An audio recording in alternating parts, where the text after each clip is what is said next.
Hello and welcome everyone. This is Alamin Rahman. You are watching TWS Academy. সকলকে অ্যাপে স্বাগত। আজ আমরা জিকেজি এর 5 নম্বর প্র্যাকটিস ক্লাসে উপস্থিত এবং আজকে কিন্তু আমি দুর্দান্ত কিছু প্রশ্ন উত্তর নিয়ে এসেছি যেগুলি প্র্যাকটিস করলে কিন্তু তোমার এক্সামের জন্য খুবই হেল্পফুল হবে।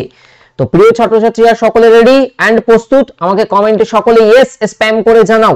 সকলে কমেন্টের মাধ্যমে ইয়েস লিখবে। সকলে প্রস্তুত?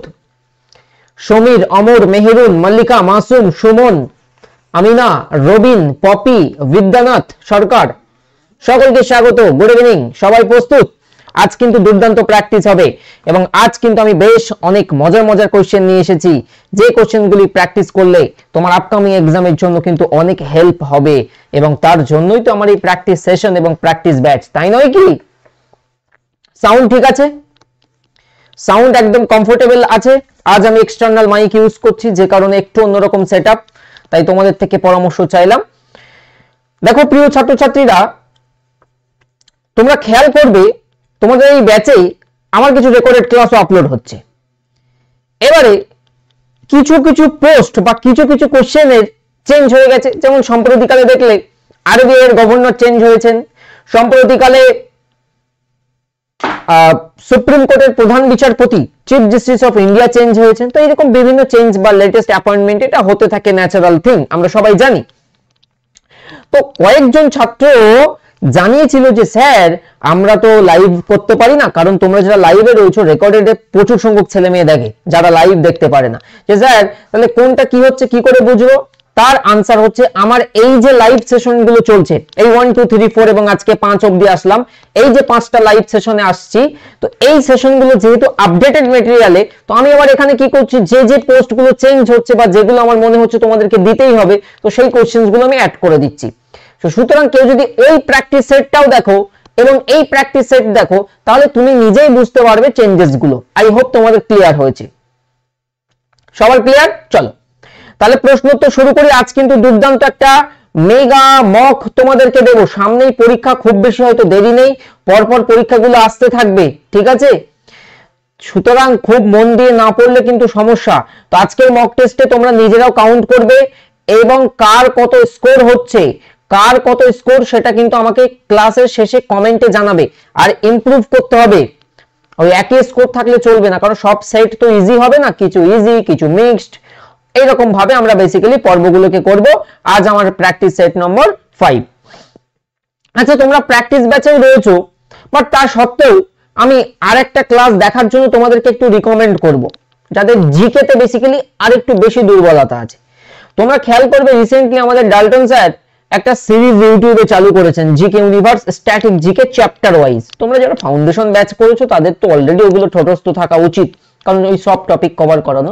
তো এই যে সিরিজটা উনি স্টার্ট করেছেন না, এটা আমি সত্যি কথা বলছি, তোমরা পেইড ব্যাচ স্টুডেন্ট তাও বলছি যে ওই ক্লাসগুলো করবে, কারণ ওই ক্লাসের যে মেটেরিয়াল বা যে কন্টেন্ট সেগুলো একদম এক্সাম ওরিয়েন্টেড এবং ভিভিআই টপিকগুলোকে পাকড়াও করে আমরা এই সেশনগুলো করাচ্ছি, ঠিক আছে? একটু দেখবে। চলো শুরু করছি, মন দিয়ে দেখবে এবং স্কোর আমাকে কমেন্টের মাধ্যমে জানাবে। প্রতিটা প্রশ্নের কিছু সময় পাবে এবং কমেন্টের মাধ্যমে আজকে তোমরা অ্যানসার করবে। তো first question on your screen.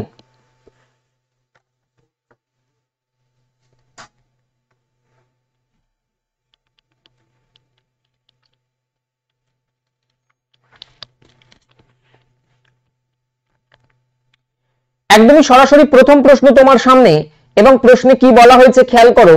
বলছে কোন ফুটবলার সম্প্রতি যুক্তরাষ্ট্রের প্রেসিডেন্সিয়াল মেডেল অফ ফ্রিডম পাচ্ছেন। এটা কিন্তু যুক্তরাষ্ট্রের একটা হাইয়েস্ট অ্যাওয়ার্ড, মনে রেখে দেবে। তো কে পাচ্ছেন, কোন প্লেয়ার এদের মধ্যে? ভিভিআই। তো সঠিক উত্তর কিন্তু Lionel Messi is the correct answer.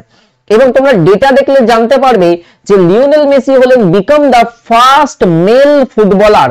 তিনি হলেন ফার্স্ট মেল ফুটবলার, প্রথম কোন পুরুষ ফুটবলার যিনি রিসিভ করছেন ইউনাইটেড স্টেটস এর প্রেসিডেন্সিয়াল মেডেল অফ ফ্রিডম। এটা হচ্ছে তাদের দেশের নেশনস এর হাইয়েস্ট সিভিলিয়ান অনার। এবারে তোমরা আমাকে প্রশ্ন উত্তর করো। সম্প্রতি তোমরা দেখেছো ইউএস ইলেকশন হয় এবং ইউএস এর কততম প্রেসিডেন্ট হিসেবে ডোনাল্ড ট্রাম্প দায়িত্ব নিয়েছেন? বলো। ইউএস এর কততম প্রেসিডেন্ট হিসেবে ডোনাল্ড ট্রাম্প দায়িত্ব নিয়েছেন? তাহলে এটা পপুলার প্রশ্ন। সঠিক উত্তর হবে 47th 47তম ইউএস প্রেসিডেন্ট, 47তম ইউএস এর প্রেসিডেন্ট হলেন কে? Donald Trump. তাহলে এই প্রশ্নটাও কিন্তু খেয়াল রাখতে হবে। একটু ব্যাকে যদি তোমাদের নিয়ে যাই, 2024 ভারতের সর্বোচ্চ যে পুরস্কার বা ইন্ডিয়ার হাইয়েস্ট যে সিভিলিয়ান অ্যাওয়ার্ড, যার নাম কি ভারত রত্ন, কতজন পেয়েছিলেন বা কতজনকে প্রদান করা হয়েছিল? ভারত রত্ন 2024-এ। সঠিক উত্তর মনে রাখতে হবে 2024-এ 5 জন বিশিষ্ট ব্যক্তিকে, 5 জন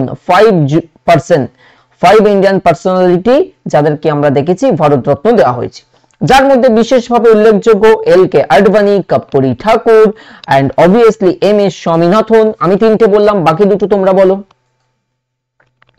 চটপট কমেন্টের মাধ্যমে, এন্ড ডু ফাস্ট এভরিওয়ান।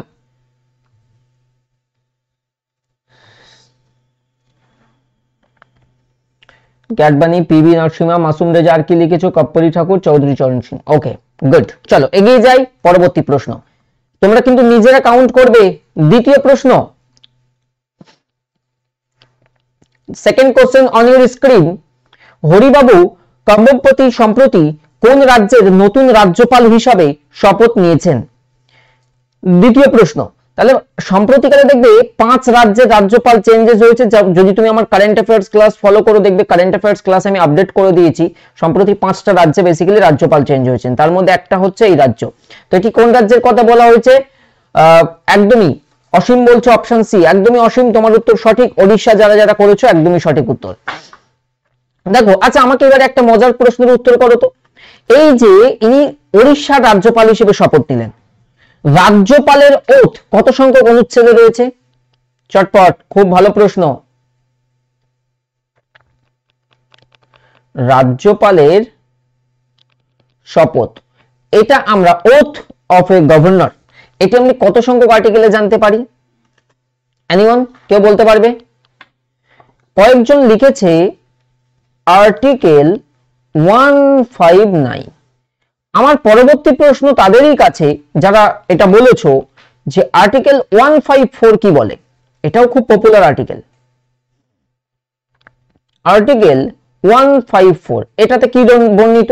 এটা খুব পপুলার এবং অনেকবার পরীক্ষাতে এসছে। সবার প্রথম, ভেরি গুড মাসুম। হ্যাঁ, এক্সিকিউটিভ লিখেছে, রাজীব প্রশাসনিক লিখেছে। আমি বুঝতে পেরেছি কি বোঝাতে চেয়েছো। একদমই, এক্সিকিউটিভ পাওয়ার অফ স্টেট, রাজ্যের যে এক্সিকিউটিভ পাওয়ার, এটা কার হাতে ন্যস্ত থাকে? রাজ্যপালের হাতেই কিন্তু ন্যস্ত থাকে। এবারে প্রশ্ন হচ্ছে, রাজ্যপালকে শপথ বাক্য কে পাঠ করান? রাজ্যপালদেরকে শপথ বাক্য কে পাঠ করান? Who administrate the oath of office to the newly appointed governor.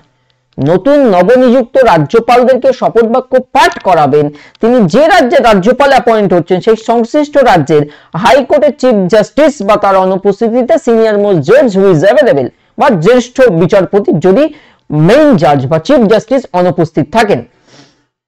তাই এক্ষেত্রে আমাদের রাইট অ্যান্সার কি হয়ে যাবে? যে তিনি দেখবো আমরা 27তম গভর্নর হিসেবে অ্যাপয়েন্ট হয়েছেন অফ ওড়িশা। রঘুবর দাস ছিলেন সম্প্রতিকালে ওড়িশার রাজ্যপাল হিসাবে, তো তাকে স্থলাভিষিক্ত করে ওড়িশার নতুন রাজ্যপাল হলেন হরিবাবু কম্বোপতি। গুড কোশ্চেন, এবং আশা করি তোমরা অ্যান্সার করেছো। আর এখানকার দুটো পপুলার কোশ্চেন, যে হাইকোর্টের বিচারপতিগণের রিটায়ারমেন্ট এজ বললে আমরা অ্যান্সার করব লোয়ার ভ্যালুটা হুইচ ইজ 62 ইয়ার, আর সুপ্রিম কোর্টের বিচারপতিদের রিটায়ারমেন্ট এজ বললে আমরা অ্যান্সার করে আসবো আপার ভ্যালুটা হুইচ ইজ 65 ইয়ার। এই দুটো কিন্তু খুব পপুলার প্রশ্ন, ইভেন WBCS এও কিন্তু দেয় প্রশ্ন। ভেরি গুড, চলো এটা করো।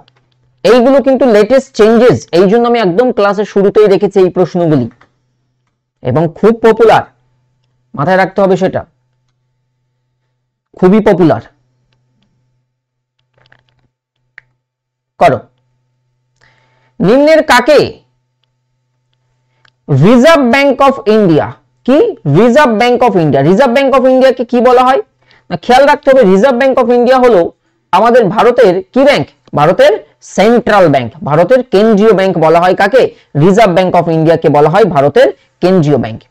তো প্রশ্ন হচ্ছে নিম্নের কাকে সম্প্রতি আরবিআই এর 26তম গভর্নর হিসাবে নিযুক্ত করা হয়েছে?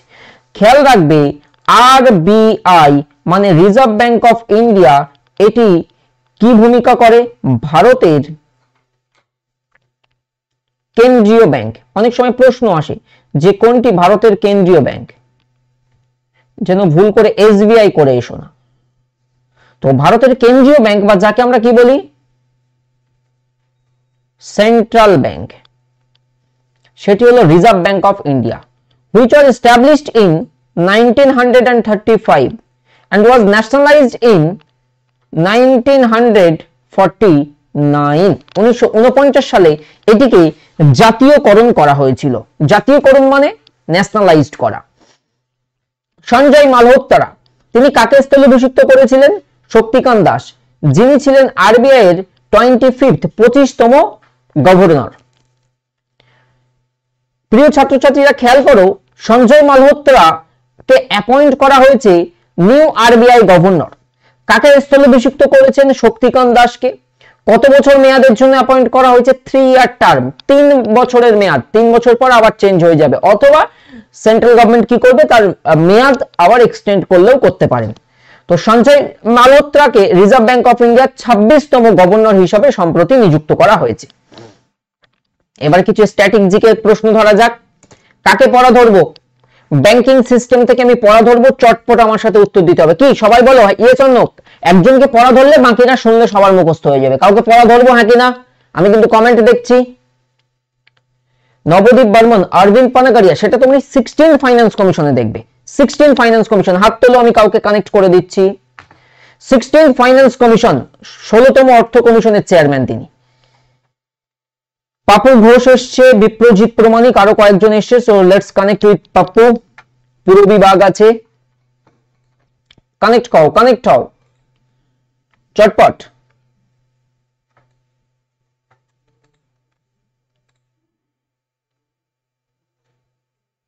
অনেকগুলো প্রশ্ন ধরার ইচ্ছা আছে এখান থেকে,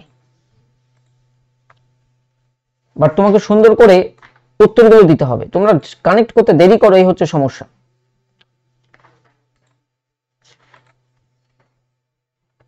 চলো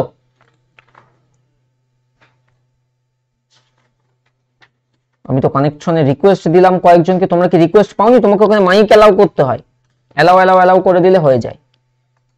হ্যালো স্যার। ইয়েস, নাম কি বলে ফেলো। স্যার রূপক পুরকাইত স্যার। Very good. ভারতের প্রথম ব্যাংক সেটির নাম কি এবং কত সালে স্থাপিত হয়? Sir bank of Hindustan sir. Bank of Hindustan, establishment year? Sir sir ওটা মনে নেই, কিন্তু স্যার কলকাতাতে স্থাপিত হয়েছিল এটা মনে আছে স্যার। 1700 স্যার 70। ওকে। ভারতে এটিএম মানে অটোমেটেড ট্রেলার মেশিন, এই যে এটিএম ব্যবস্থা ইন্ট্রোডিউসকারী প্রথম ব্যাংকটির নাম কি? স্যার এইচডিএফসি না, এইচএসবিসি। এইচডিএফসি নয়, হ্যাঁ নোট করে নেবে। ভারতে কোন ব্যাংক যারা প্রথম ইন্টারনেট ব্যাংকিং পরিষেবা ইন্ট্রোডিউস করে? আজকাল তো প্রচুর ব্যাংকে ইন্টারনেট ফ্যাসিলিটি পাওয়া যায়, তো ফার্স্ট ব্যাংক কোনটা ছিল? স্যার না স্যার মনে নেই স্যার। আইসিআইসিআই, মনে থাকবে? আইসিআইসিআই, হ্যাঁ স্যার আইসিআইসিআই। পরবর্তী প্রশ্ন, আরবিআই তে বর্তমানে কতজন ডেপুটি গভর্নর আছেন? স্যার একজন গভর্নর এবং 4 জন ডেপুটি গভর্নর আছেন স্যার।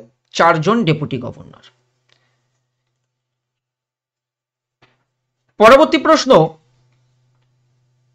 ভারতের প্রথম ভারতীয়দের দ্বারা পরিচালিত ব্যাংক কোনটি? যদি এই ধরনের প্রশ্ন আসে। Sir PNB bank sir, Punjab national bank. Punjab national bank.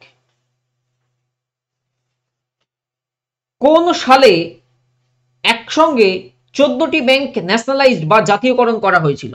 Sir 1969। 14টি ব্যাংক, রাইট? হ্যাঁ স্যার। কবে আরো 6টি ব্যাংক জাতীয়করণ করা হয়? স্যার 1980। ভালোই তো করছো। তুমি কি ফার্স্ট টাইম নাকি আগেও দিয়েছো এক্সাম? স্যার না স্যার আমি ফার্স্ট টাইম স্যার। ভালোই তো করছো। কতদূর পড়াশোনা করছো? স্যার আমার স্যার মানে কলেজের এক্সাম চলছে তো স্যার, এই জন্য মানে মানে গড়বড় হয়ে গিয়েছে স্যার। এই সামনে প্র্যাকটিক্যাল এক্সাম আছে। আচ্ছা তো এই জন্য স্যার যখন এই এক্সামটা চলে আসে মানে কলেজের এক্সামটা, তখন ওই মানে ঠিক পড়াটা ঠিক হয়ে ওঠে না, ম্যাথটা পুরো মানে ডাউন হয়ে যায় স্যার। আবার এই কলেজের এক্সামটা হয়ে গেলে আবার মানে আবার রিস্টার্ট করতে হয় স্যার, মানে এইরকম ঠিক অবস্থা আছে, হয়ে যায়। আমার পরে লাস্ট দুটো প্রশ্ন বলে তোমাকে ছেড়ে দেব। একটি হলো দুটো প্রশ্ন, সেটা হচ্ছে আরবিআই এর যে কোনো দুটো ফাংশন বলো। আরবিআই এর কাজ কি? জাস্ট দুটো কাজ। স্যার রেপো রেট করে, reverse repo rate. Very good. আর স্যার আর হচ্ছে টাকা কে করে? Issuing of currency note. হ্যাঁ স্যার ওটাও করে স্যার, মুদ্রাস্ফীতিও নিয়ন্ত্রণ করে স্যার। আচ্ছা এবারে বলো তো দেখি, ভারতের একমাত্র প্রাইম মিনিস্টার যিনি কিনা কখনো আরবিআই এর গভর্নর হিসেবেও দায়িত্ব সামলেছেন? Doctor Manmohan Singh sir. Manmohan Singh, very good. সম্প্রতি মারা গিয়েছে সম্প্রতি, একদমই। আর রিজার্ভ ব্যাংক অফ ইন্ডিয়ার প্রথম ভারতীয় গভর্নর কে ছিলেন? Sir CD Deshmukh. প্রথম governor? Sir Osborne Smith. Imperial Bank বলতে আমরা কোন ব্যাংককে বুঝবো? স্যার এসবিআই কে, যেটা 1955 সালে স্যার ওই এসবিআই নাম হয়েছিল, জাতীয়করণ হয়ে গিয়েছিল। বাহ বাহ বাহ। দেখো বাকি ছাত্রছাত্রীদেরকে বলছি, নতুন ছাত্র ফার্স্ট টাইম এক্সাম দেবে ডব্লিউপিকেপি, যা ধরছি মোটামুটি পারছে। গুড, এই ফ্লোটা ধরে রাখো এবং আমি উইশ করি যাতে তুমি একবারই এক্সামটা ক্র্যাক করতে পারো। খুব ভালো ছাত্র তুমি, ভালো থেকো। হ্যাঁ হ্যাঁ স্যার। লাইন ডিসকানেক্ট করে দাও।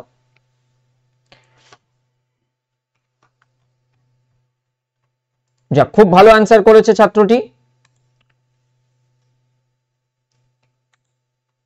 এটা দেখে খুশি হলাম, হোপফুলি ভালো কিছু করবে। তাহলে তোমরাও শুনতে পেয়েছো, তোমরাও নিশ্চয়ই শুনতে পেয়েছো, হ্যাঁ কি না?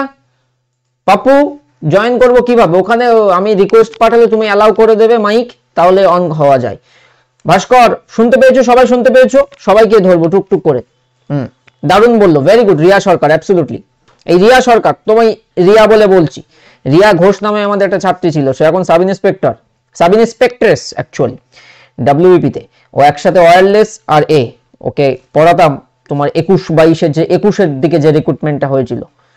তো ও পেরেছে, খুব ভালো ছাত্রী ছিল, ডেসক্রিপটিভ লিখে লিখে জমা দিত, আমিও খাতা চেক করতাম। তো তুমিও করবে। হ্যাঁ চলো, রিয়া ঘোষের সাকসেস স্টোরি চ্যানেলে আছে, দেখে নেবে, অনুপ্রেরণা পাবে। এগিয়ে যাই, পরে প্রশ্ন। কলকাতা মেট্রো কবে চালু হয়? পড়া তো ধরাই যায় এই টপিকটা থেকে, এটা তো খুব মজার একটা টপিক পেলাম, হাত তুলে ফেলো। মেট্রো, ট্রেন, এই জায়গা থেকে লটস অফ কোশ্চেন কিন্তু পরীক্ষাতে আসে। চটপট অ্যান্সার করো। বলছে কলকাতা মেট্রো। অ্যাকচুয়ালি যদি এই প্রশ্নটাও কখনো আসে যে আমাদের দেশের প্রথম মেট্রো পরিষেবা কবে চালু হয়, খুব মন দিয়ে শুনতে হবে। যদি কখনো আমাদের এই প্রশ্নটাও আসে যে আমাদের দেশের প্রথম মেট্রো পরিষেবা কোথায় চালু হয়, তাহলে কান্ট্রিজ ফার্স্ট মেট্রো পরিষেবা বা প্রথম যে মেট্রো, সেটা কিন্তু আমাদের এই কলকাতা শহরেই চালু হয়েছিল, বা কলকাতা মেট্রো ছিল দেশের প্রথম। তো সঠিক উত্তর হয়ে যাবে এই প্রশ্নের জন্য 1984, option number C correct answer. আমি দেখলাম অনেকে 53 করছো, তো এটা ভুল, কারণ দেখো এটা মেট্রো বলেছে, এটা কিন্তু তোমার ট্রেনের কথা বলেনি। ফার্স্ট ট্রেন বললে এটার উত্তর কিন্তু চেঞ্জ হয়ে যাবে। এখান থেকে খুব ভালো প্রশ্ন ধরা যাবে। কে আসবে? সবাই হাত তুলে ফেলো। আমি কানেক্টেড রিকোয়েস্ট দেব, তোমরা অ্যাকসেপ্ট করে নিলেই কানেক্টেড। বুঝতে পেরেছো? দেখো তাহলে কলকাতা ছিল ভারতের প্রথম মেট্রো পরিষেবা।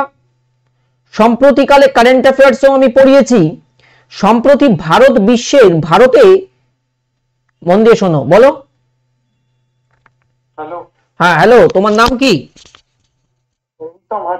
Very good. ভারত বিশ্বের বর্তমানে কততম মেট্রো নেটওয়ার্ক আছে? মানে কততম বৃহত্তম, কততম, প্রথম, দ্বিতীয়, তৃতীয়, সপ্তম, নাকি কি? এটা জানা নেই। এই সম্প্রতি কারেন্ট অ্যাফেয়ার্সে হয়েছে, এটা তুমি দেখোনি তাহলে। ভারতে বর্তমানে মনে রাখবে বিশ্বের থার্ড লার্জেস্ট মেট্রো নেটওয়ার্ক, কত? তৃতীয় বৃহত্তম। এই প্রশ্নটা কি রকম বলো তো? যদি প্রশ্ন আসে ভারত বিশ্বের কততম বৃহত্তম দেশ, তখন উত্তর কি হবে? একদম একদম গুড। তাহলে ভারত হচ্ছে পৃথিবীর মধ্যে 7ম বৃহত্তম দেশ। আর মেট্রো পরিষেবাতে বা মেট্রো নেটওয়ার্কে আমরা দেখব বর্তমানে 3য় বৃহত্তম। এবারে বলো আমাদের কান্ট্রির ফার্স্ট ইলেকট্রিক ট্রেন কবে চালু হয়? 1925। ভেরি গুড, ভয় পাচ্ছ কেন, বলো একদমই কারেক্ট, 1925। কোন দুই স্থানের মধ্যে? খুলনা থেকে। বলো বলো, হচ্ছিল বম্বেতে কি আছে? ভিটি, বম্বের Victoria Terminus to Kurla harbour. হ্যাঁ, ভেরি গুড। এবারে বলো পশ্চিমবঙ্গের প্রথম ট্রেন কোন দুই স্থানের মধ্যে চলে? হাওড়া থেকে হুগলি। কোন সালে? 1854।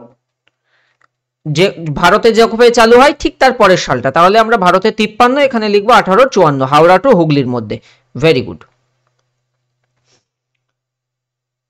সম্প্রতিকালে কারেন্ট অ্যাফেয়ার্স ধরলে পারবে? ধরি? কারেন্ট অ্যাফেয়ার্সটা আপডেট করা হয়নি। কেন করো না? যদি প্রশ্ন চলে আসে, যেমন একটা মজার প্রশ্ন জিজ্ঞেস করছি, সম্প্রতিকালে ভারতবর্ষের কোনো একটা রাজ্যের 100% ইলেকট্রিফিকেশন হয়েছে, মানে সেই রাজ্যের যত মেট্রো মানে ট্রেন লাইন আছে সম্পূর্ণটাই বিদ্যুৎ কানেক্টেড করা হয়েছে, তাহলে কোন এর কথা বলা হচ্ছে, কোন রাজ্যের কথা? বাকিরা যারা কমেন্টে আছো চেষ্টা করো তো দেখি। ফার্স্ট স্টেট ভারতের যেখানে সম্প্রতিকালে 100% ইলেকট্রিফিকেশন করা হয়েছে। কামিরুন জামান একদমই ঠিক উত্তর দিয়েছে, হরিয়ানা লিখেছে সঠিক উত্তর। তাহলে তুমিও মনে রেখে দেবে হরিয়ানা হবে রাইট অ্যান্সার। হ্যাঁ, আচ্ছা। কারেন্ট অ্যাফেয়ার্সে একটু অসুবিধা তোমার, আর কি অসুবিধা? কবে মানে কবার এক্সাম দিয়েছো? ডব্লিউপি নাকি এটা প্রথমবার? না, কেপিটা দিয়েছিলাম। কেপিটা দিয়েছিলে। এই 4টে সাবজেক্টের মধ্যে সবচেয়ে কম পারো কোনটা? কোনটাই মনে ভয় লাগে কোনটায়? ভয় লাগা বলতে স্যার, ভয় লাগা সেরকম কোনো সাবজেক্টের উপর নেই। আচ্ছা, শুধু ইংলিশটাই একটু প্রবলেম হয়, বাকি সাবজেক্ট এমনি সাবজেক্ট ভয় লাগার কোনো ব্যাপার নেই। আচ্ছা বলো তো দেখি, Exim bank, export import bank যারে বলে, এই এক্সিম ব্যাংক কবে এস্টাবলিশড হয়েছিল? 1982। বাহ, ঠিকই তো। তাহলে বলো নাবার্ড কবে এস্টাবলিশড হয়? সেম ইয়ার। বাহ বাহ, ভেরি গুড। সেবির ফুল ফর্ম কি বলো?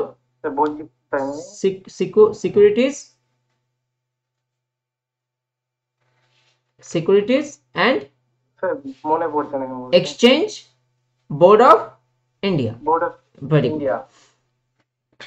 ঠিক আছে। ভালো করে পড়াশোনা করো, ঠিকঠাকই তো আছে, একটু মানে ফাঁকি দেওয়া হচ্ছে মনে হচ্ছে, বাট ওইটা দিও না, দেখবে তোমার তো সবই পারছো, মোটামুটি ভুলে যাচ্ছ। হ্যাঁ রিতম, তাই তো? হ্যাঁ হ্যাঁ, ভালো থাকো। চলো, রিতমের সঙ্গে আমরা কানেক্টেড করে নিলাম, আমরা যাব পরবর্তী প্রশ্নের জন্য। সকলে প্রস্তুত? ভালো লাগছে তো তোমাদের? ওই যে অন্য থেকেও যে শোনাটা হচ্ছে না, এতেও কিন্তু বহু কিছু মাথায় থাকবে। পরের প্রশ্ন এটা, টপিক অফ ক্যান্সার। বলো কর্কট ক্রান্তি রেখা মানে কি?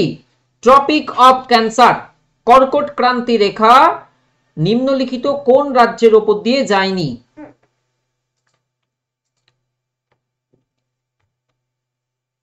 প্রশ্নের ভাষাটা বুঝতে হবে, ভাষা বুঝে উত্তর করো। কি বলেছে? কোন রাজ্যের উপর দিয়ে যায়নি।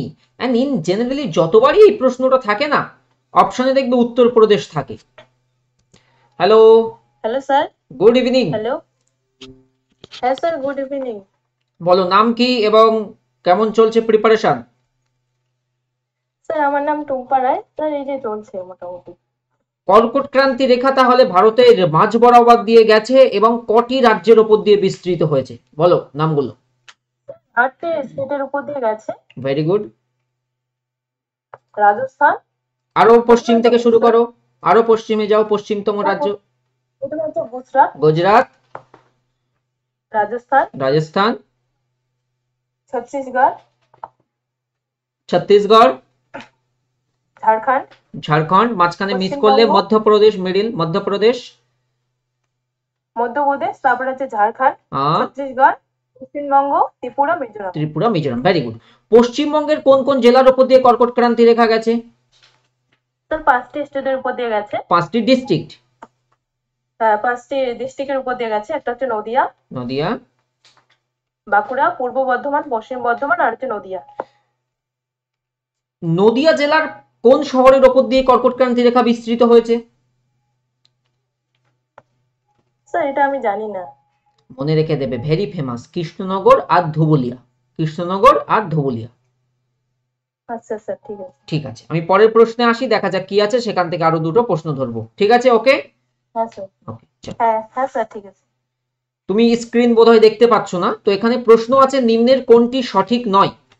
তো এগুলো ওরা অ্যান্সার করুক, আর এটার এক্সপ্লেনেশন থেকে আমি তোমাকে ধরবো। হ্যাঁ স্যার। একটি হচ্ছে কেওয়াইসি। আজকাল দেখবে ব্যাংকে গেলে মাঝে মধ্যে বলে যে স্যার আপনার কেওয়াইসি আপডেট করুন, কেওয়াইসি আপডেট না করলে টাকা তোলা যাবে না। তো এই কেওয়াইসির ফুল ফর্ম কি? স্যার জানি না। একদমই সহজ, আমরা ব্যাংকের কি গ্রাহক, আমরা কি ব্যাংকের কাস্টমার। তাহলে কেওয়াইসি মানে কে তে হচ্ছে নো, নো ইওর কাস্টমার। আমরা Aadhaar card, PAN card, voter card যাই কিছু জমা দিয়ে কি করছি, কেওয়াইসি করছি, মানে তারা তাদের গ্রাহককে ভালোভাবে জানছে। তাহলে কেওয়াইসির ফুল ফর্ম কি? Know your customer. ঠিক আছে। ঠিক আছে, এরপরে সিএনজি। সিএনজি বিভিন্ন যানবাহনে দেখবে সিএনজি হয়, তো এই সিএনজি মানে কি? Compost natural gas. Compressed natural gas. আর এলপিজি? Liquefied petroleum gas. আরেকটা কথা, নিশ্চয়ই তুমি ফোন পে বা গুগল পে ইউজ করো, এই টেকনোলজিটাকে কি বলে ভারতে? UPI payment. UPI payment. তাহলে ইউপিআই এর ফুল ফর্ম কি? Unified payment interface. Unified payment interface. এখানে রাখা ছিল যে কোনটা সঠিক নয়, ইউপিআই তে ইউনিক লেখা ছিল যে ইউনিক পেমেন্ট ইন্টারফেস, তাহলে ইউনিক নয়, এটা হবে ইউনিফাইড। ভেরি গুড, তুমি তো সবই পারছো। কেমন হচ্ছে mock test score approx? Sir আমার 85 দিলে মোটামুটি 55 এভারেজ। কম কোনটাই হয় চারটে সাবজেক্টে, কম কোনটাই হয়? স্যার ইংলিশে আমি যখন দেই 10-এর মধ্যে আমি 2-3 এইভাবে পাই।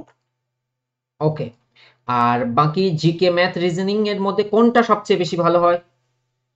স্যার জিআই 25টা অ্যাটেন্ড করলে মানে 23-24 হয়ে যায়। 23-24 হয়ে যায়। অঙ্কে কত হয়? আর স্যার ম্যাথ অঙ্কে 20 প্লাস। 20 প্লাস। আর জিকে তে কি কম হয়? স্যার জিকেতে 18-19 এইভাবে হয়। 18-19। এই ফ্লোটা ধরে রাখো এন্ড ভালো করে পড়াশোনা করো। এটা কি ফার্স্ট টাইম হবে নাকি আগেও দিয়েছো? স্যার আমি রেডি কনস্টেবল দিয়েছিলাম, রেডি কনস্টেবল আমাদের 1 নম্বরের জন্য হয়নি।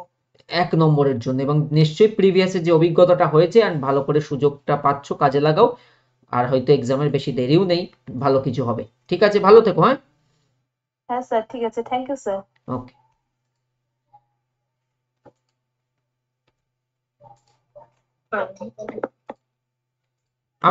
তুমি ডিসকানেক্ট করে দিতে পারো। তো আমি সব ছাত্রছাত্রীদেরকে বলি যে দেখো, এই ছাত্রীটা পার্টিকুলার গত বছর 1 নম্বরের জন্য পায়নি। তাহলে এই ধরনের ছাত্রছাত্রী নতুন স্টুডেন্টের থেকে অনেক বেশি এগিয়ে, কারণ সে অলরেডি এক্সপিরিয়েন্সড, ওয়েল এক্সপিরিয়েন্সড, 1-2 বছর সে আগে পড়েছে। তো তারা কিন্তু এবারে আরো বেশি মনোবল দিয়ে পড়ছে, আগের বার হয়নি, এবারে আমার পেতেই হবে। তাহলে নতুন যারা, তোমাদেরকেও আমার বলার উদ্দেশ্যটা, তাহলে তুমি তাদের সঙ্গে কম্পিট করছো। সো মেক শিওর প্রিপারেশনে খামতি থাকলে কিন্তু চাপ হয়ে যাবে। সো পরের প্রশ্ন স্ক্রিনে।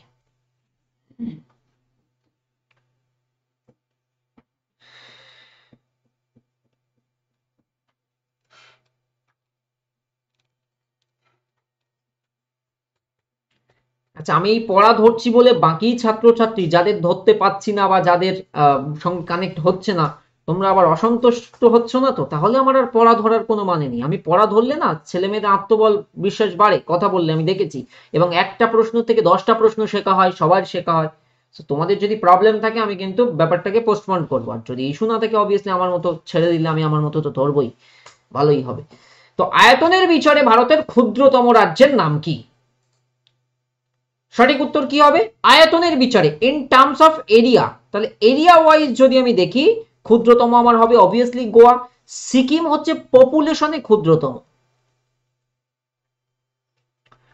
পপুলেশনে আমি দেখব ক্ষুদ্রতম, জনবহুল মানে জনসংখ্যা কম যেখানে আর কি। তাহলে দেখো আয়তনের দিক থেকে ভারতের ক্ষুদ্রতম রাজ্য গোয়া, গোয়ার আয়তন প্রায় 3702 স্কোয়ার কিমি, গোয়ার রাজধানী হলো পানাজি, আর জনসংখ্যার দিক থেকে সবচেয়ে ছোট রাজ্য বললে সিকিম হবে আমাদের কারেক্ট আনসার। Very good. বলো তো দেখি ভারতে পর্তুগিজদের প্রথম রাজধানী কোথায় ছিল?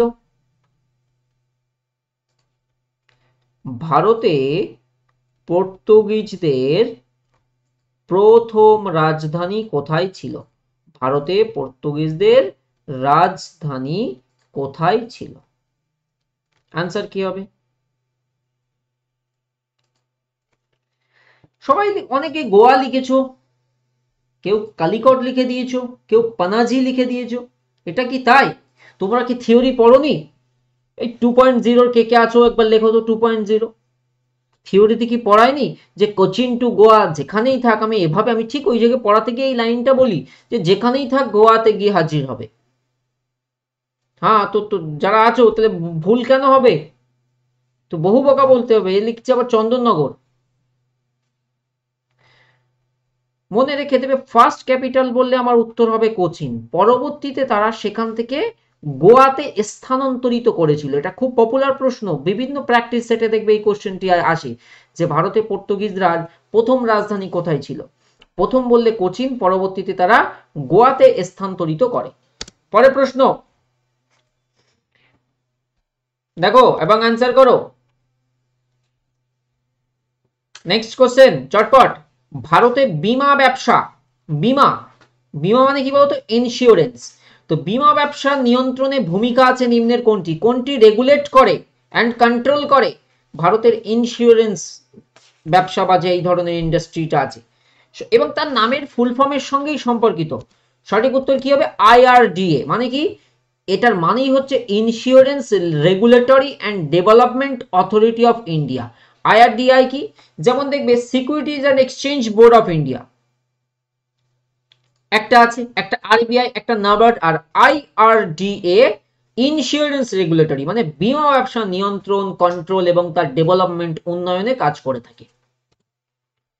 পরের প্রশ্ন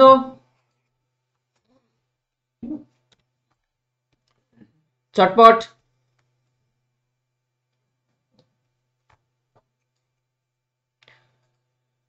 অ্যান্সার জানা থাকলে উত্তর বলো। ভারতে এই ইন্ডিয়ান স্পেস রিসার্চ অর্গানাইজেশন, ভারতের তো মহাকাশ গবেষণা সংস্থা ইসরো, যাকে আমরা সংক্ষেপে কি বলি? ইসরো। তো ইসরোর সদর দপ্তর কোথায়? একদমই সহজ প্রশ্ন আমরা পেয়েছি, যার রাইট অ্যান্সার হবে বেঙ্গালুরু। 1969 ইসরো কি হয়? এস্টাবলিশড হয়। আর সম্প্রতিকালে তোমরা দেখেছো এই লাইনটা VBI যে V Narayan appointed as the new ISRO chairman সাকসিডিং S Somnath. S Somnath আগে ছিলেন ইসরোর চেয়ারম্যান, তাকে স্থলাভিষিক্ত করলেন কে? ভি নারায়ণ। তাহলে বর্তমান তিনি হলেন কিন্তু ইসরোর চেয়ারম্যান। এটা কিন্তু VBI প্রশ্ন। ওকে, পরের প্রশ্ন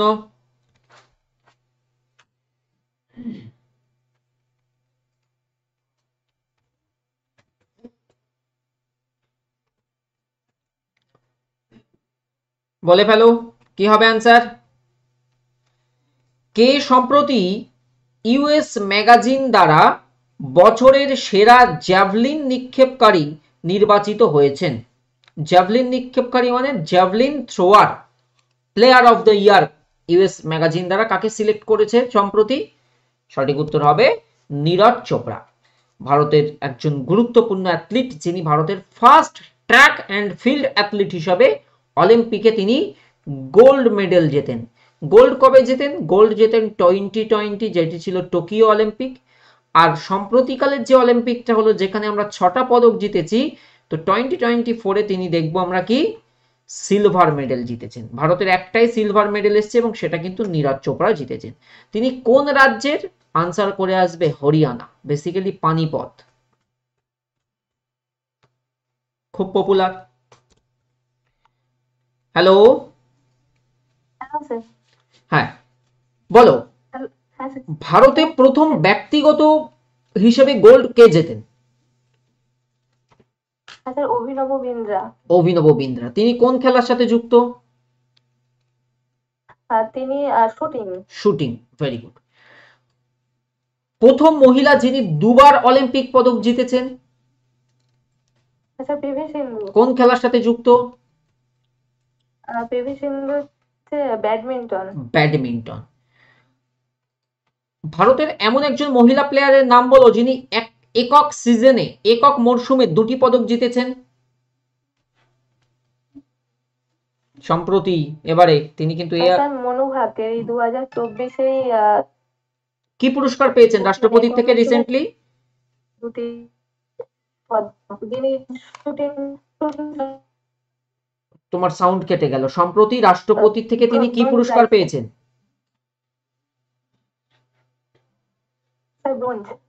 না না না না না, ভুল করছো, মাথা ঠান্ডা করে শোনো। সম্প্রতি ভারত সরকার ন্যাশনাল স্পোর্টস অ্যাওয়ার্ড, জাতীয় ক্রীড়া পুরস্কার দিয়েছিল। 4 জনকে বিশেষ পুরস্কার দেওয়া হয়।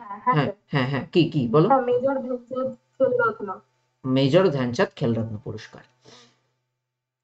তুমি কি বলতে পারবে লাভলিনা বরগোহাঁই কোন রাজ্যের বাসিন্দা এবং তিনি কোন খেলার সাথে সম্পর্কিত? না স্যার, এটা জানা নেই। কত বছরের অলিম্পিকের 2020 অলিম্পিকের কিন্তু মেজর একটা কোশ্চেন ছিল। বাকিরা যারা কমেন্টে আছো, আসাম লিখেছে, হ্যাঁ very good, Assam, Assam correct answer. But কোন খেলার সাথে যুক্ত কে বলবে? আমি অপেক্ষা করি ছেলে মেয়েরা অ্যান্সার করুক।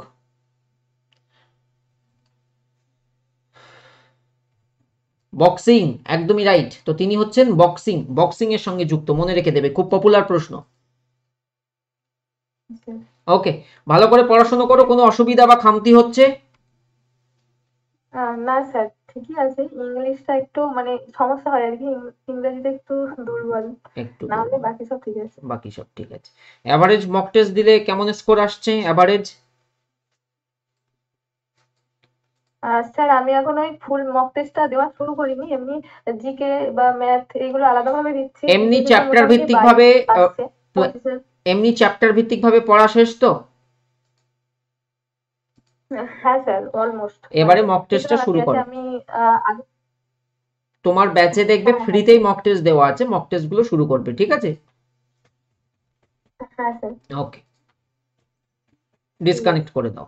Thank you sir. ওকে, চলো আমরা এগিয়ে যাই। পরের প্রশ্ন, প্রতি বছর কোন তারিখে পালিত হয় আন্তর্জাতিক জীববৈচিত্র্য দিবস? আন্তর্জাতিক জীববৈচিত্র্য দিবস প্রতি বছর কোন তারিখে?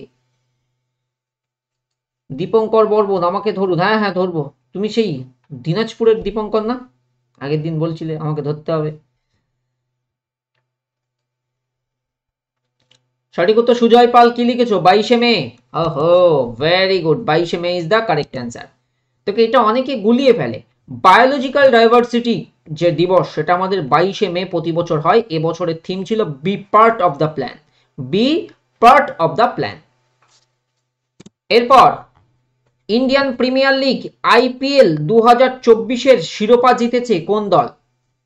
ইন্ডিয়ান প্রিমিয়ার লিগ আইপিএল যেটা হলো সর্বশেষ আইপিএল চ্যাম্পিয়ন টাইটেল ট্রফি কারা জিতেছে?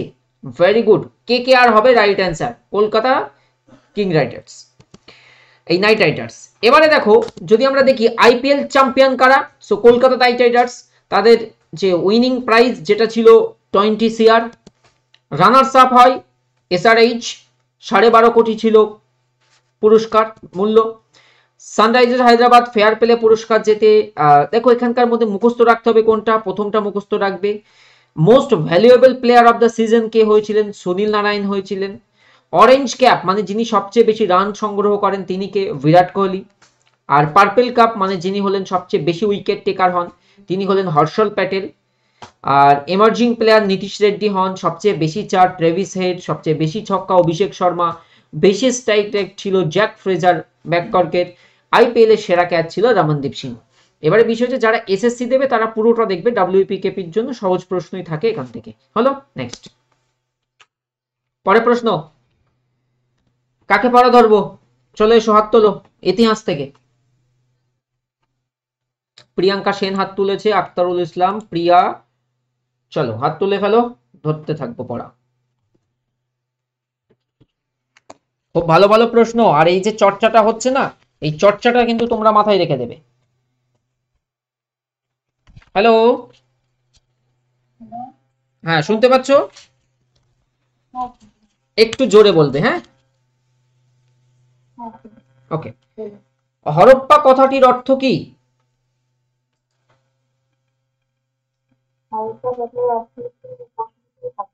ভেরি গুড, হরপ্পা মানে পশুপতির খাদ্য। লোথাল, এখানে যে প্রশ্ন স্ক্রিনে রয়েছে সেটি হচ্ছে লোথাল, এটি কোন রাজ্যে অবস্থিত? লোথাল বন্দর নগরী, পোর্ট সিটি, সহজ প্রশ্ন তো। লোথাল কিসের জন্য বিখ্যাত? বন্দর ছিল। বলো। হ্যালো,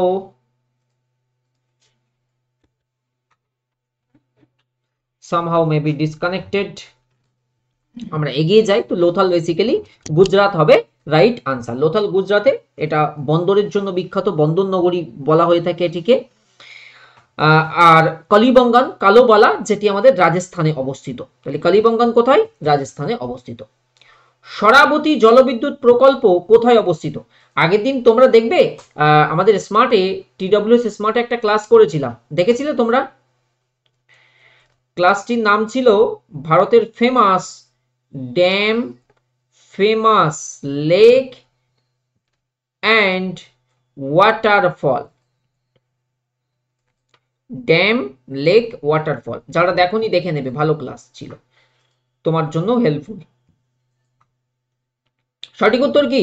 শরাবতী জলবিদ্যুৎ প্রকল্প, কর্ণাটক, রাইট অ্যান্সার।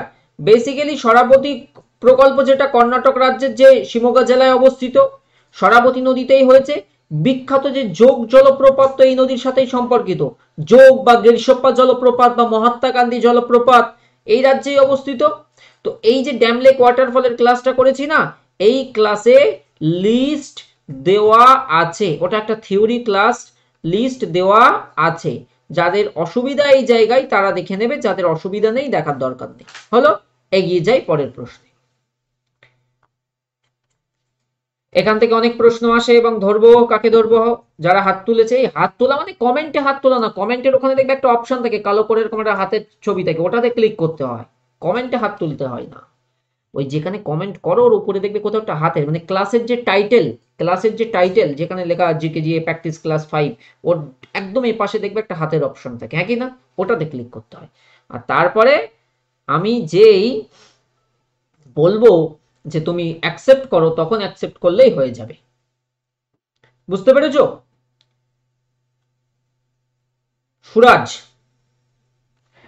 গৌতম বুদ্ধের গৃহত্যাগকে কি বলা হয়? খুব ভালো প্রশ্ন। মহাভিনিষ্ক্রমণ। কত বছর বয়সে গৌতম বুদ্ধের গৃহত্যাগের ঘটনাটি ঘটে? 29 বছরে। প্রথম বৌদ্ধ সম্মেলন কোথায় হয়েছিল? অজাতশত্রুর আমলে। অজাতশত্রু কোন বংশ থেকে ছিলেন? হর্ষঙ্ক বংশ। আমার মনে হচ্ছে তুমি খুব ভালো পড়াশোনা করছো, দেখি আর 2-5টা ধরি। পঞ্চভিক্ষু বলতে কি বোঝো? পঞ্চভিক্ষু শিখদের 5টি বাণী। না, গুলিয়ে ফেললে। গৌতম বুদ্ধের প্রথম 5 জন যে শিষ্য, যাদের কাছে প্রথম ধর্মপদে সেরিমন দেন, তাদেরকে একত্রে পঞ্চভিক্ষু বলা হয়। ত্রিপিটক কোন ভাষায়?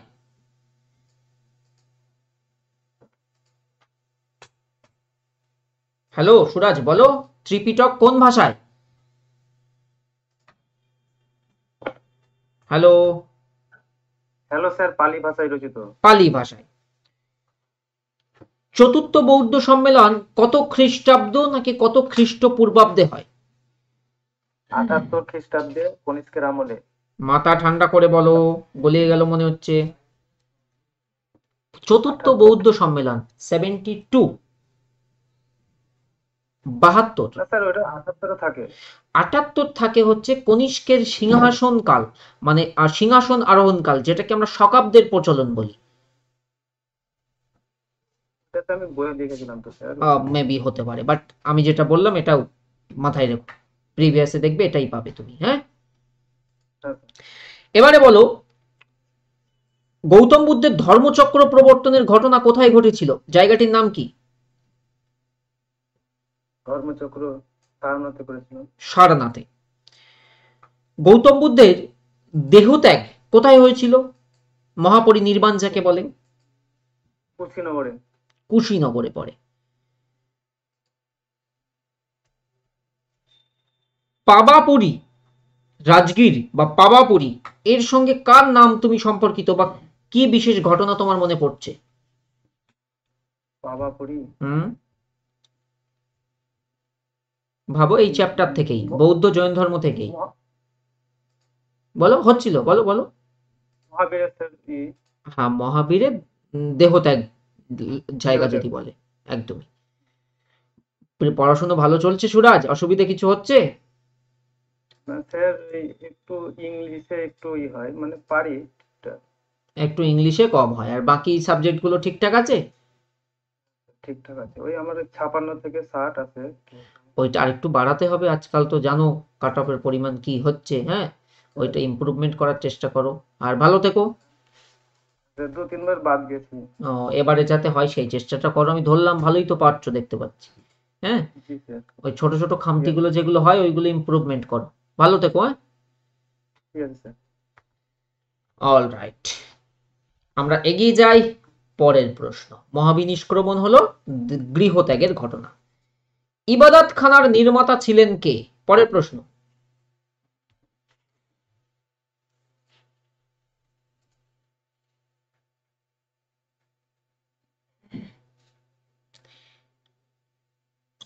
ইবাদত খানার নির্মাতা, এ তো সহজই প্রশ্ন। ইবাদত খানার নির্মাতা কে ছিলেন?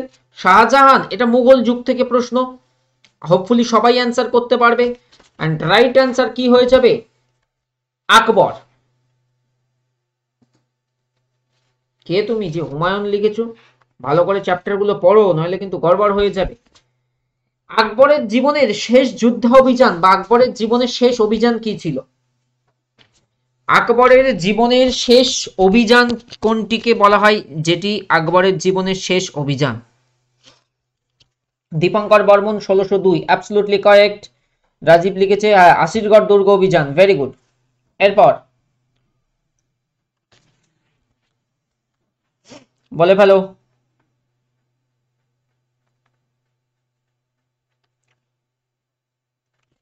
দীপঙ্কর বর্মন চলে এসো, তুমি অনেকক্ষণ ধরে বলছো পড়া ধরতে, বলো। স্যার কি বলেন স্যার, শুনতে পাইনি স্যার। যা, আমি এতক্ষণ ধরে তোমাকে বলছি তুমি শুনতেই পাওনি? তোমার বাড়ি কোথায় আগে তাই বলো। স্যার নেটওয়ার্ক প্রবলেম ছিল তো। বাড়ি কোথায় তাই বলো। স্যার কোচবিহারে স্যার। হ্যাঁ, আগের দিন পড়া ধরতে বলেছিলে কি তোমাকে? তো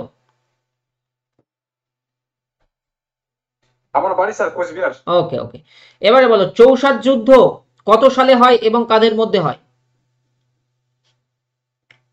স্যার 1539 খ্রিস্টাব্দে আকবর আর সরি স্যার বাবর আর হুমায়ুন। শেরশাহ আর হুমায়ুনের মধ্যে। জানো না সেই 1540-45 5 বছরের রাজত্বকাল ছিল হুমায়ুনের, এই শেরশাহের, যিনি জিটি রোড নির্মাণ করেন। তাহলে ভুল করলে কেন? এটা ভুল হয়ে গেল। শেরশাহ আর হুমায়ুনের মধ্যে কনৌজের যুদ্ধ আছে আর চৌসার যুদ্ধ আছে। তাহলে বলো এই কনৌজের যুদ্ধ কবে হয়েছিল? 1540। এই যুদ্ধ অন্য কি নামেও পরিচিত? বিলগ্রামের যুদ্ধ নামে পরিচিত স্যার। বিলগ্রামের যুদ্ধ, ভেরি গুড। হলদিঘাটের যুদ্ধ কবে হয়? 1576 স্যার। 1576। পানিপথের দ্বিতীয় যুদ্ধ কবে হয়? 1556 স্যার। কোন যুদ্ধে প্রথম বন্দুক ও কামানের ব্যবহার হয়? 1526 পানিপথের প্রথম যুদ্ধ। Very good. প্রিপারেশন কেমন চলছে, কোনো অসুবিধা? স্যার প্রিপারেশন মোটামুটি ভালো চলছে স্যার, একটু ম্যাথের সমস্যা, আর জিকে তে মোটামুটি 25-এর মধ্যে 22-23 চলে আসে, একটু ম্যাথে প্রবলেম স্যার।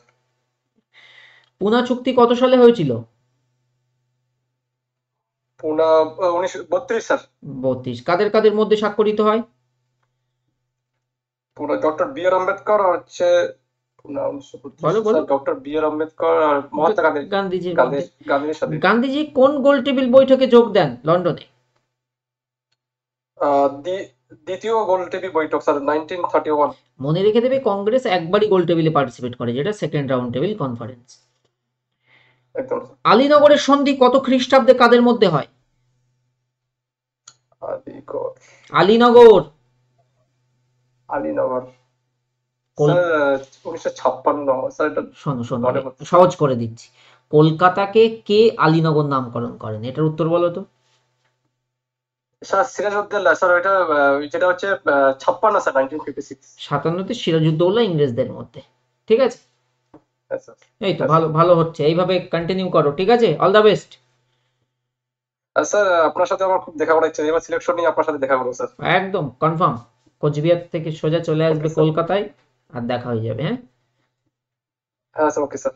পাস করার পরে মনে রেখো, যেন ভুলে যেও না। চলো পরের প্রশ্ন। ওয়ার্ল্ড মিল্ক ডে পালিত হয় প্রতি বছর কোন তারিখে? সুকান্ত দাস স্যার একটু বলবেন, আমি কি করব, আমি তো অঙ্কে ভালো না, আর ক্লাসগুলো না করলে আমার খুব সমস্যা। কি সমস্যা হচ্ছে সুকান্ত, একবার একটু খুলে লেখো, হ্যাঁ আমি ততক্ষণে পড়াই। ওয়ার্ল্ড মিল্ক ডে, দেখো একটা প্রশ্ন আসে, father of India's white revolution, ভারতের শ্বেত বিপ্লবের জনক কাকে বলা হয়? তো মনে রেখে দেবে ডক্টর ভার্গিস কুরিয়েনকে। ডক্টর ভার্গিস কুরিয়েনকে বলা হয়ে থাকে ভারতের শ্বেত বিপ্লবের জনক বা father of India's white revolution. কোন তারিখে? 1 জুন। আর এখান থেকে একটা টার্ম তোমরা মনে রেখে দেবে, যেটা থেকে প্রশ্ন আসে যে এই টার্মটি কিসের সঙ্গে যুক্ত। টার্মটি হলো অপারেশন ফ্লাড। তো এই ফ্লাড দেখে কিন্তু বন্যা নিয়ন্ত্রণ করতে যেও না, তো মনে রেখে দেবে এটা হোয়াইট রেভলিউশন অথবা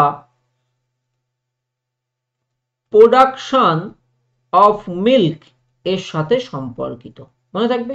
next, on which year Sundarban was declared as the Ramsar site? সুন্দরবনকে রামসার সাইট বলে ঘোষণা করা হয়েছিল কোন সালে? কারেন্টলি টোটাল যদি আমরা ভারতের রামসার সাইটের কথা বলি, সেটা হয়ে যাবে 85টা রামসার সাইট। প্রতি বছর কবে ওয়ার্ল্ড ওয়েটল্যান্ডস ডে পালিত হয়? বিশ্ব জলাভূমি দিবস 2 ফেব্রুয়ারি। কেন এই দিন পালন করতে হবে?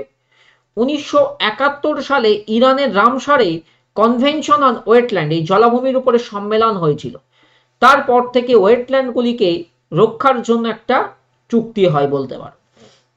সুন্দরবনকে রামসার সাইট করা হয়েছে 2019 সালে। যারা 1987 করেছো একটু খেয়াল করে দেখো তো, আমরা কবে ইউনেস্কোর কথা পড়িয়েছিলাম? ইউনেস্কো ওয়ার্ল্ড হেরিটেজ সাইট গুলিয়ে গেল তো। হ্যাঁ, এইগুলো তো করলে হবে না, মাথা ঠান্ডা রাখতে হবে এখন। আর এক্সাম সেন্টারে তো আরো বেশি প্রেশার থাকবে, এ তো তাও ইজি হচ্ছে এখন। এটা করো।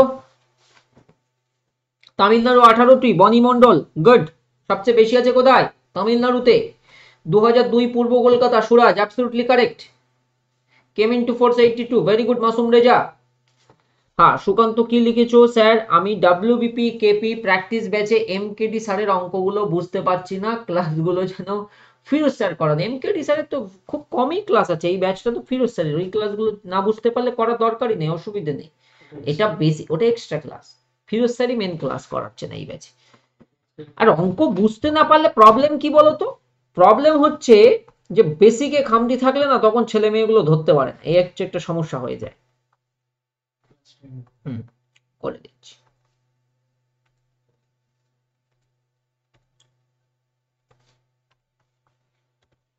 রক্তের শ্রেণীবিন্যাস বা শ্রেণী বিভাগ, যে এবিও গ্রুপ, বিশেষ করে এই প্রশ্নটা কিন্তু খুব ইম্পর্টেন্ট কোশ্চেন, মাথা ঠান্ডা করে উত্তর করো।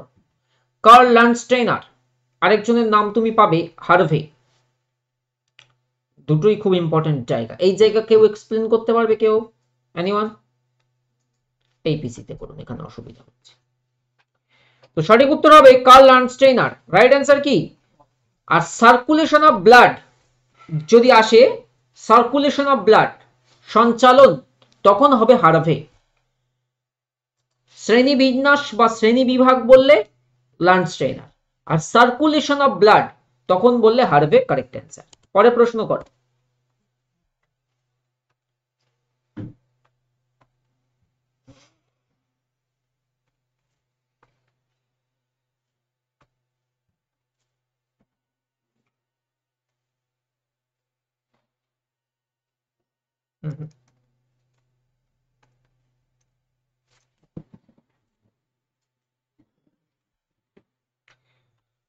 সঠিক উত্তর কি? থমাস রো, জাহাঙ্গীর, কিংবা আসতে পারতো আমাদের ক্যাপ্টেন হকিন্স। কার দরবারে আসেন? তাও হবে মুঘল সম্রাট জাহাঙ্গীর। ফা হিয়েন কোন গুপ্ত সম্রাটের রাজত্বকালে ভারতে আসেন? কে কার সময় ভারতে আসেন? আমি বারবারই বলেছি এটা one of the most important জায়গা তোমার পরীক্ষার জন্য, জানো? এই চ্যাপ্টার মানে কে কার সময় আসেন, এখান থেকে প্রচুর প্রশ্ন এসছে প্রিভিয়াসে, এটা প্রথমবারের জন্য নয়। বলো, চেষ্টা করো। দেখো, নোট করে নাও, যদি প্রশ্ন আসে মেগাস্থেনিস, আনসার করবে চন্দ্রগুপ্ত মৌর্য। চন্দ্রগুপ্ত মৌর্যের আমলে মেগাস্থেনিস আসেন। যদি প্রশ্ন আসে ফা হিয়েন, যেটি আমাদের আজকের প্রশ্ন, আনসার করবে দ্বিতীয় চন্দ্রগুপ্ত। পরবর্তী প্রশ্ন যদি আসে হিউয়েন সাং, উত্তর করবে হর্ষবর্ধন। এই তিনটে কিন্তু খুব পপুলার। এছাড়া ক্যাপ্টেন এই থমাস রো এবং ক্যাপ্টেন হকিন্স বললে জাহাঙ্গীর। এটি করো চটপট।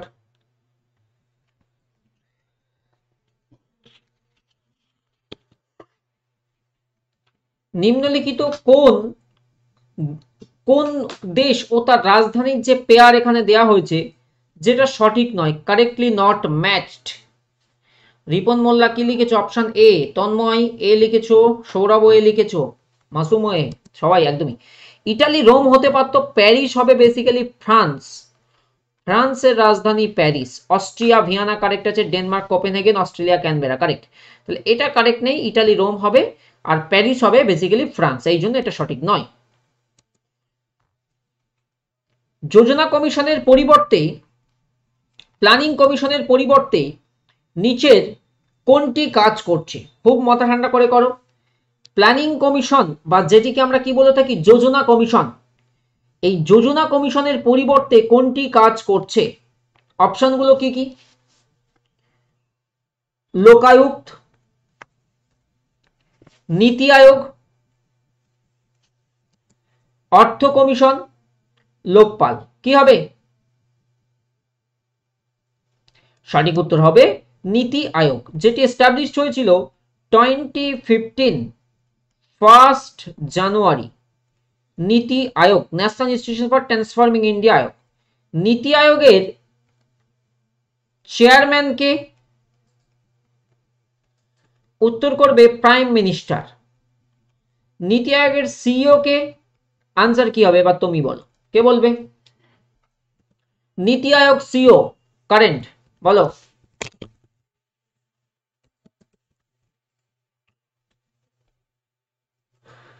বিভিআর সুব্রমণ্যম, মনে থাকবে? বিভিআর সুব্রমণ্যম হলেন নীতি আয়োগের বিভিআর সুব্রমণ্যম হলেন নীতি আয়োগের সিইও। প্রতি বছর কোন তারিখে পালিত হয় বিশ্ব জল দিবস, ওয়ার্ল্ড ওয়াটার ডে? আমি এখানে বলেছি মার্চের 21, 22, 23, খুব ইম্পর্টেন্ট। 21 মার্চ আন্তর্জাতিক বন দিবস, 22 মার্চ জল দিবস, 23 মার্চ ওয়ার্ল্ড মেট্রোলজিক্যাল ডে, আবহাওয়া দিবস। খুব পপুলার এই তিনটে, এগুলো সব মার্চের। আর এখানকার একটা প্রশ্ন শিখে রেখে দেবে, বিশ্ব ধরিত্রী দিবস यानी कि ওয়ার্ল্ড আর্থ ডে, তখন আনসারটা হবে 22 এপ্রিল। নেক্সট, সাম্প্রতিক একটা অ্যাপয়েন্টমেন্টের ওপর থেকে কোশ্চেন, কে সম্প্রতি বম্বে হাইকোর্টের, কোন হাইকোর্ট, বম্বে হাইকোর্টের প্রধান বিচারপতি হিসেবে শপথ নিলেন? রিসেন্টলি বম্বে হাইকোর্টের প্রধান বিচারপতি হিসেবে কে শপথ নিয়েছেন? সঠিক উত্তর কি হচ্ছে?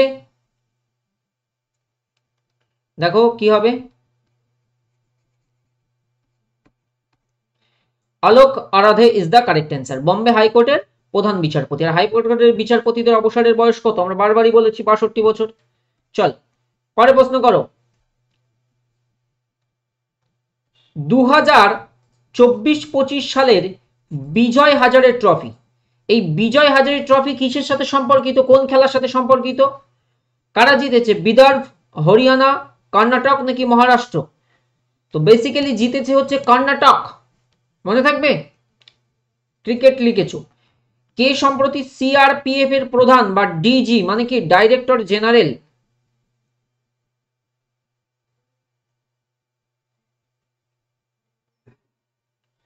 সিআরপিএফ এর ডাইরেক্টর জেনারেল বা ডিজি হিসেবে নিযুক্ত হয়েছেন? একটা লেটেস্ট অ্যাপয়েন্টমেন্ট, একদম লেটেস্ট। সঠিক উত্তর হয়ে যাবে জ্ঞানেন্দ্র প্রতাপ সিং। বিশ্বব্যাপী কফি উৎপাদনে মানে 23-24 এই পিরিয়ডে ভারত কততম স্থানে রয়েছে? ওয়ার্ল্ডের কত লার্জেস্ট কফি প্রডিউসিং কান্ট্রি আমাদের দেশ? আর একটা মজার প্রশ্ন, যদি প্রশ্ন আসে কফি উৎপাদনে শীর্ষে কোন রাজ্য? উত্তর হবে কর্ণাটক। চিকমাগালুর জানো নিশ্চয়ই, কফি রিসার্চ ইনস্টিটিউটও আছে কর্ণাটকে। তো এই রাজ্য হচ্ছে কফি। বা যদি প্রশ্ন আসে কোথায় প্রথম কফি চাষের প্রচলন শুরু হয়, তাও একই উত্তর। তো 7th লার্জেস্ট বর্তমানে কফিতে। 2024-25 সন্তোষ ট্রফি, সন্তোষ ট্রফি কিন্তু ক্রিকেট নয়, এটা আবার ফুটবলের সাথে সম্পর্কিত। সো এই ফুটবল সন্তোষ ট্রফি চ্যাম্পিয়ন এই নিয়ে 33 বার, 33rd টাইমস। কারা জিতেছে? পশ্চিমবঙ্গ। 33 বার সন্তোষ ট্রফি চ্যাম্পিয়ন হলো বাংলা। 2025 সালে কতজন ক্রীড়াবিদকে অর্জুন পুরস্কারে সম্মানিত করা হবে?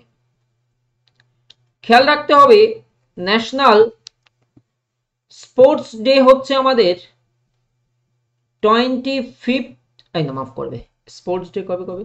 29th August. 29th of August hockey legend major ধ্যানচাঁদের জন্মদিন। তো এখানে আমাদের স্পোর্টস অ্যাওয়ার্ড দেওয়া হয় 4 জনকে মেজর ধ্যানচাঁদ খেলরত্ন, আর 32 জনকে প্রদান করা হচ্ছে অর্জুন পুরস্কার। 32 জন কারেক্ট অ্যান্সার। সুপ্রিম কোর্টের 51তম প্রধান বিচারপতি হিসেবে শপথ নিয়েছেন কে সম্প্রতি? লেটেস্ট বড় বড় পদে যে চেঞ্জেস গুলো হলো না, আমি এই ক্লাসেই করিয়ে দিলাম, তোমরা নিশ্চয়ই ধরতে পেরেছো। সঠিক উত্তর হয়ে যাবে সঞ্জীব খান্না, ইনি হলেন 51তম। এর আগে ছিলেন ডিওয়াই চন্দ্রচূড়, যিনি ছিলেন 50th chief justice of India. বর্তমান সঞ্জীব খান্না হলেন আমাদের দেশের প্রধান বিচারপতি। কোন রাজ্যের গুরু ঘাসিদাস তমর পিংলা টাইগার রিজার্ভকে দেশের 56তম ব্যাঘ্র সংরক্ষণাগার হিসেবে ঘোষণা করা হয়েছে? আমাদের দেশে বর্তমানে টোটাল হচ্ছে টাইগার রিজার্ভের সংখ্যা হচ্ছে 57টা। লার্জেস্ট নাগার্জুনা সাগর শ্রীশৈলম অন্ধ্রপ্রদেশে আছে, আর বোর টাইগার রিজার্ভ মহারাষ্ট্রে, যেটা হচ্ছে ক্ষুদ্রতম টাইগার রিজার্ভ। প্রজেক্ট টাইগার 1973 সালে ভারত সরকার লঞ্চ করেছিল। করবেট টাইগার রিজার্ভ উত্তরাখণ্ডে। Chhattisgarh is the correct answer. দিল্লির কোন সুলতান দাস কর্মচারীদের নিয়ে জনপ্রিয় 40 চক্র বন্দেগানি চাহেলগানি তুর্কান ই চাহেলগানি যাকে বলা হয়, 40 জন অভিজাত তুর্কিদের নিয়ে তিনি এটা গঠন করেন? কোন সুলতান? সঠিক উত্তর হবে ইলতুৎমিশ, যাকে দিল্লি সুলতানি বা দাস বংশের বেসিক্যালি প্রকৃত প্রতিষ্ঠাতাও বলে। বেসিক্যালি দাস বংশের প্রতিষ্ঠাতা কুতুবুদ্দিন আইবক, তাকে প্রকৃত প্রতিষ্ঠাতা বলে ইলতুৎমিশকে। সংসদের কোন কক্ষের সভাপতি সেই কক্ষের সদস্য নয়? দেখো এটা তোমরা বলো, খুব ভালো প্রশ্ন। কোন কক্ষের সভাপতি সেই কক্ষের সদস্য নয়? কোন কক্ষ? খেয়াল করে দেখো তো, রাজ্যসভার সভাপতি বা চেয়ারম্যান হলেন ভাইস প্রেসিডেন্ট। তো তিনি কিভাবে হন? পদাধিকার বলে, পদাধিকার বলে, এক্স অফিসিও। তো রাইট অ্যান্সার কি হয়ে যাবে? Rajya Sabha, option number C. Thank you. কত হলো স্কোর? আজকে বোধহয় গোটা 40টা প্রশ্ন করিয়েছি। কত পেলে? ক্লাসটা কেমন লাগলো? ভালো লাগছে তো? কোনো অসুবিধা থাকলে আমাকে খুলে বলবে। আমি আমার বেস্টটুকু দেওয়ার চেষ্টা করি, সময়ের দিকে তাকাই না, এবং যাতে তোমাদের বেস্ট কিছু ডেলিভারি করতে পারি, যাতে তোমাদের ক্লাসটা ভ্যালুয়েবল মনে হয়। কারণ এখন সময়টা খুব ইম্পর্টেন্ট। মানুষের সবচেয়ে মূল্যবান কি এখন? সময়। এই সময়টা যাতে কাজে লাগাতে পারো, এই সময়টা যাতে নষ্ট না হয় এক বিন্দু, তার জন্য দেখবে আমি কন্টিনিউ যতক্ষণ ক্লাসে থাকি ততক্ষণ বকবক করে যাই, যাতে তোমাদের সময়টা নষ্ট না হয়। হ্যাঁ কি না? অ্যান্ড ভালো থেকো, ভালো করে প্রিপারেশন করো। দেখা হচ্ছে আগামী দিন, আগামী ক্লাসে, আগামী পর্বে। আর তাহলে লেটেস্ট যে আপডেট বা চেঞ্জেসগুলো মেনলি আমি এই ক্লাসে রেখেছি, যেগুলো ইম্পর্টেন্ট, চেঞ্জেস তো প্রচুর হচ্ছে, বাট যেগুলো খুব ইম্পর্টেন্ট, যেগুলো খুবই মেজর, সেগুলো দেখো আমি এই ক্লাসে প্রশ্নের মধ্যে ঢুকিয়ে দিয়েছি। এইভাবে সব ক্লাস প্র্যাকটিস করে যাও, নিজের খেয়াল রেখো, পরিবারের খেয়াল রেখো। And thank you so much for watching. And আমার ক্লাস যদি ভালো লেগে থাকে, আমি বারবার বলেছি, TWS একাডেমি গুগল প্লে স্টোরে সার্চ করে 5 স্টারে ক্লিক করে ফিডব্যাক লিখে জানিয়ে দেবে। আমি অবশ্যই অ্যাপ্রিসিয়েট করি এবং সেটা পড়ব। ভালো থেকো সবাই, ধন্যবাদ, টেক কেয়ার।